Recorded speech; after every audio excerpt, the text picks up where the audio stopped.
Never in a million years I would have thought that they were gonna charge me for Sale's murder. I never talked to no detective, no police officer, no DA, nobody. Just arrested and then charged. Arrested and charged, that's it. Was the first time you saw Kamala Harris in person the day that the verdict was issued? She showed up at the two most pivotal times in this first trial, and me being convicted and me being sentenced. She wanted to be present for a celebration of a conviction. That's what it felt like, celebration? A celebration, that's what it felt like. The reactions I get when I tell people my story is, they say it's the worst nightmare. You know, it's the closest thing to dying.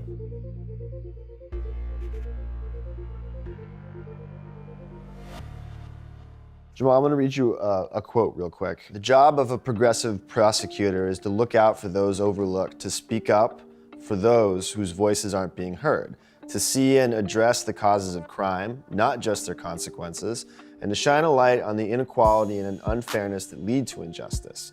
It is to recognize that not everyone needs punishment, that what many need, quite obviously, is help. Kamala Harris wrote that in her book, The Truths We Hold. Does that sound consistent with the with the brand of justice that you saw administered by offices that she was running? It definitely sounds like Kamala Harris right now as a senator. But at the time of her being the head district attorney of San Francisco, that is almost polar opposite of what I felt and what our community felt in San Francisco. So Jamal, where are we? Right now we are in Sunnydale Projects, where I was born and raised at. This isn't a place that you'll want to bring outsiders into, and a place that they don't want to go. This ain't a place that feels comfortable. It feels like you might get robbed, you might get shot. The police were keeping files on you, and your brothers, and other people who were living in Sunnydale from a very young age. They already had me labeled, because I'm in this community, as a potential gang member, potential killer, potential drug dealer. You gotta wake up to the fact that, you know, things are set up against us. There is a conspiracy. Yes. It happened to you. Exactly. It's proven in court. Absolutely. Places like this have been developed for predominantly African-American people to not be able to succeed beyond it. Yeah.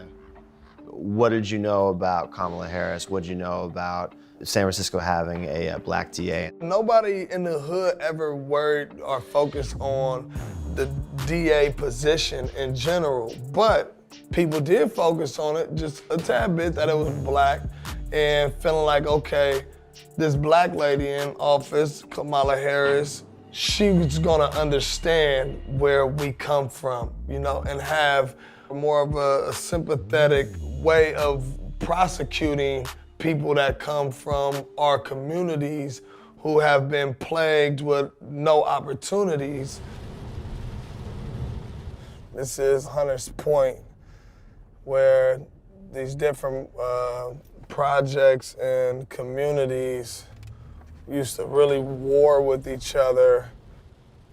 Jamal, in July 2007, what's going on in your life at that point? I had recently just came off of I Love New York, and also that's when my friend Sale got killed. More than a year goes by and no one's been arrested in the case. You hadn't even been questioned. Haven't even been questioned, no. The police was still, you know, trying to get a conviction by all means necessary. When I was arrested for it, the community knew I didn't do it. And it was here we go again. See, this is why we don't trust, you know, law enforcement, because it gets to a point where somebody who didn't do something goes to jail for it. I don't have no history of crime. What's up, boy?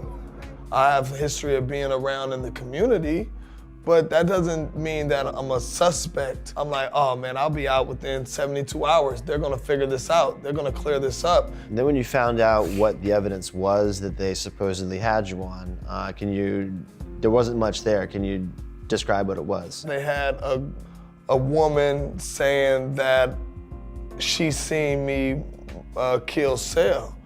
The second witness that they had really wasn't a witness at all. She said anything that the police officers wanted her to say, and they said that her recollection of the events was extremely credible. So that's what ultimately got the arrest warrant. The District Attorney of San Francisco, Kamala Harris, appeared in the courtroom during your trial twice.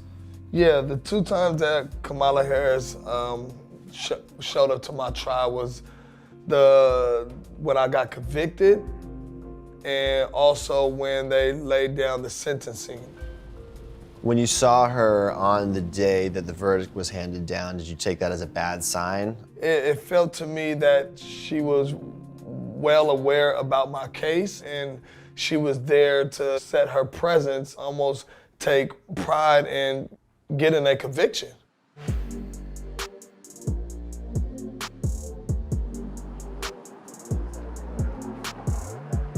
When I put in my appeal, the people that's fighting against my appeal to keep the conviction is the Attorney General office. I learned it reading, their reply to my appeal, and you see Kamala Harris' name at the bottom. And now it's starting to feel a little personal. When you win the $13.1 million, it's a massive settlement. Did you feel like that was enough? There's not an amount that could get back those 7 years.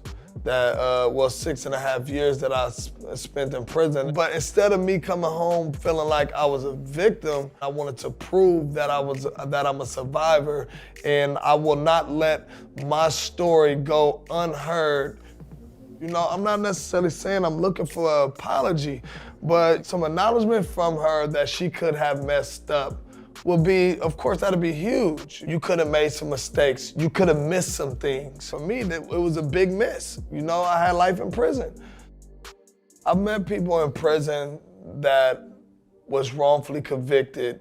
I want my story to be out to provoke reform ultimately. Beyond that, I want to be able to be who I want to be. I'm an actor, I'm a musician, I'm a father.